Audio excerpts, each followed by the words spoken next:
धेमाजि जिल्लानि 2 नं लादांगुरि गामिनि जुनाली बर'नो थुलुंगा बान्था आरो प्रेमि बसुमतारिनो साबायखर बान्था। बिथांमोनखौ गामि आरो बियाबखौ मुं लाखिनायनि थाखाय साबायखर बावदों गामिनि रायजो आरो लाइमोन हान्जाया।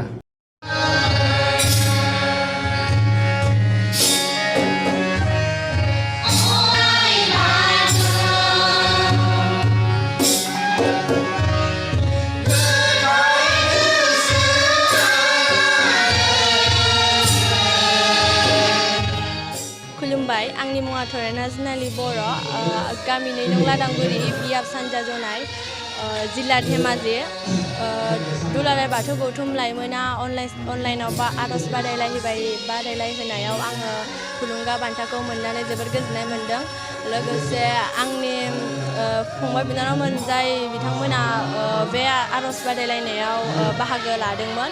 बे बाहागो लानायाव टप 10 सिम फैनो हायाखैबाबो बिथांमोना उनफोराव बेफोरबायदि चान्स होबावोबा एबा बेफोरबायदि बादायलायनाय होबावोबा बिथांमोनखौबो आरोबाव फिन लाफिननो थाखाय आं गोसो गोरबोनिफ्राय खावलायहरनाय थाबाय।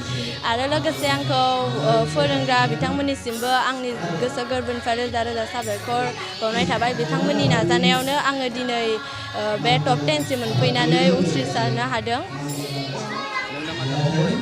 आं दा 8 थाखोआव फरायगासिनो। दिनै रायजोफोर आरो लाइमोना आंखौ बरायनायनि थाखाय आं जोबोद गोजोननाय मोन्दों। खुलुमबाय, आंनि मुङा थरायना प्रेमि बसुमतारि, गामि 2 नं लादांगुरि बियाब सानजा जनाय, जिल्ला धेमाजि।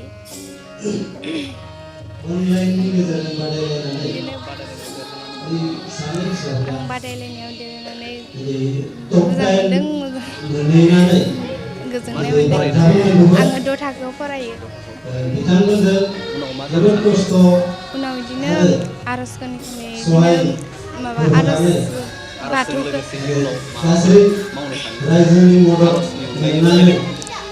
आर'जनि अनगायै बिदिनो आर'ज होनबाय थानानै आङो देरगानो सानदों आरो। गिबियावनो बड'लेण्ड बुब्लि आरो बड'सा रादाब बुथुमगिरि नोंथांमोननिसिम जों दिनै नैबे 2 नं लादांगुरि बाथौ मन्दिरनिफ्राय गाहाम हामलायनाय जासिग्रोनाय जाबाय। दा दिनै जोंनि बे गामिनि बाथौ बावसालियावहाय जोंनिनो जेथो दाननि 2थि मंगलबारनि आर'ज हाबाफारिखौ लानाय जादों। लोगोसे बे हाबाफारिजोंनो जोङो मोनसे गोनांथार मान बावनाय हाबाफारिबो लाफानो थाखाय जा जगार खालामदों। मान बावनाय हाबाफारिया बेनोदि जोंहा थांनाय 1/8/2021 मायथाइयावहाय जोंनि दुलाराय लाइमोन बाथौ गौथुम आरो माइनाव आफादा मोनसे बाथौ आर'ज बादायलायनाय हाबाफारिखौ सामलायदोंमोन आरो फैयै फैयै बे हाबाफारिया थांनाय एप्रिल दाननि 8 खालार 2022 खालि जोबनानै थाङो। बेयाव जोबोद मोनसे रंजाथावना बाथ्रा होननानै जों बुंनांगोन। मानोना बे बादायलायनायाव जोंनि जनाय बियाब बाथौ गौथुमनि सिङाव थानाय जोंनिनो दाउथुब बिखा दख'रा आफादनि बेन्दोंनि नैबे जोंनि 2 नं लादांगुरि गामिनिफ्राय 2 बादायारि बिथांमोनहा देरहासार जानो हादों। बे देरहासार जागिरि जोंहा अनजालि गथ' 2नि मुङानो जाबाय थरायना जुनाली बर' आरो थरायना प्रेमि बसुमतारि। बिथां 2या बादायनायनि बेलायावहाय सेथि देंखोनिफ्राय लानानै बाथि देंखोसिम मोजाङै मोजां बादायनायनि बेलायावहाय सेथि देंखोनिफ्राय लानानै बाथि देंखोसिम मोजाङै मोजां बादायबोनानै टप 10आव सौहैनो हायो। टप 10आव सौहैनायनि उनावहाय बिथांमोनहा जोबथानाय बेलायावहाय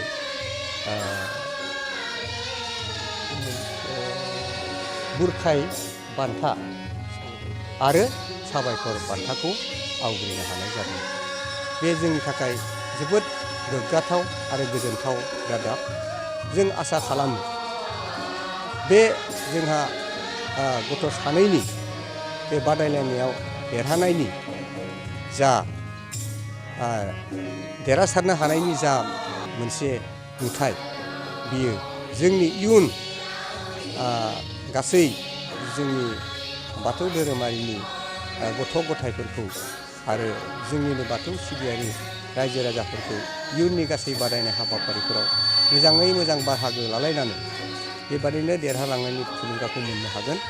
आरो आसा खालामो बिथांमोनहा दिनै जा बुरखाय बान्था आरो साबायखर बान्थाखौ मोननो हादों, इयुनाव नांथाब नाजानायनि गेजेरजों जाहाथे आरो बिनिख्रुइ साबसिन हामसिन बान्थाखौ आवथायनो हागोन बेखौ जोङो आसा खालामो। आरो जोंनि गामिनि बे बाथौ मन्दिरनिफ्राय जोङो बे फिसा सानैनिसिम बोर सारस्रियो जाहाथे इयुन समाव बिथांमोना मोजाङै मोजां देरहासार जाबावनो हागोन बेखौ जों आसा फारिनाय जाबाय। आरो लोगोसेनो जोङो बे गथ' सानैखौ दिनै जोंनि बे गामिया जोंनि गामिजों लोगोसेनो जोंनि बियाब आरो जोंनि जिल्लाखौ मुं खामायनानै लाबोनायनि थाखाय जोङो बिथांमोनखौ आर'नाइजों जोंनि माननि आर'नाइजों बिथांमोनखौ बरायनो थाखाय हाबाफारि लादों। आरो बे हाबाफारिखौ जोंनि रायजोआ दानसेनि उनाव मावनाय जादों। बेखौनो जों दिनै फोसावनाय खुलुमबाय। गिबि गिबियावनो आं बड'लेण्ड बुब्लि आरो बड'सा गासै रादाब बुथुमगिरि नोंथांमोननिसिम साबायखर बावग्रोनानै आरो बड'लेण्ड बुब्लि खोनासंगिरि एबा नायगिरि गासैनिसिमबो आंनि गिबियाव आंनि खुलुमनाय बावग्रोनानै दिनै जोंनि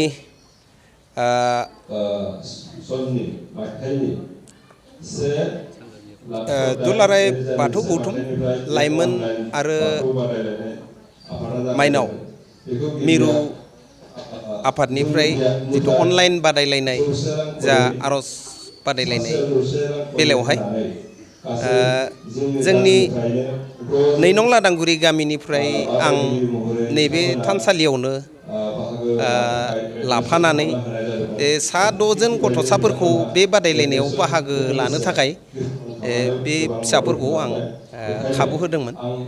फोरोंनायनि गासैबो बिबानखौ लादोंमोन आरो दा जोंनि बे आयदाखौ जोंहा दुलाराय बाथौ गौथुम लाइमोन आरो माइनाव आफादनि जा दैदेननाय थांनाय 2021 मायथाइनि आगस्ट दाननिफ्राय जागायनानै नै बावैसो जोंनि जोबथा टप 10नि बिदाय समहालागि आं नाजाथाबनानै बे फिसाफोरखौ दिनै माखासेफोरखौ उथ्रिहोनो हायाखैब्लाबो नायल' जाल' 2 जोंनि थरायना जुनालि बर' आरो थरायना प्रेमि बसुमतारी बिसोर 2खौ आं नैबे टप 10 एबा जोबथा आयदासिमहालागि उथ्रिनो हानायखौ बे फिसाफोरनिसिम आंनि जा नाजानाय एबा फोरोंनायखौ लाखिनो हानायनि थाखाय आं बिसोरनिसिम आंनि थोजासे अननाय बावबाय आरो आं आफा इसोर बोराइ बाथौनि सेराव आर'ज गाबो जाहाथे धोरोमनि बेफोरबायदि गासै आसार खान्थिखौ आर'जनि गेजेरजों बायदि बायदि आयदाजों जाहाथे बे फिसाफोरा धोरोमनि बायदि बायदि बिबानफोराव बायदि बायदि बेलायाव जेरावबो बाहागो लानो हाथों बेखौ आं बे फिसाफोरनिसिम आं 2 नं लादांगुरि गामिनि एबा सानजा जनाय बियाबनि आं दा गाहाय गोथारि जानानै गासै जोंनि लोगोसे जायफोरा दिनै जोंनि बे बादायलायनायाव बाहागो लादोंमोन बिथांमोननिसिमबो आं गासैनिसिम आंनि गोसो गोरबोजों बयनिसिमबो अननाय बावबाय फिसाफोरनिसिम लोगोसे बयनिसिमबो आं आफा इसोरनिसिम आर'ज गाबनानै बोर बान्सा बियोदि जाहाथे उननि हाबाफारियाव अरायबो बिदिनो दावगालांनो हाथों आं बेखौनो आं इसोरनाव खुलुमनानै बेखिनिखौनो बुंथि गोजोन्थों।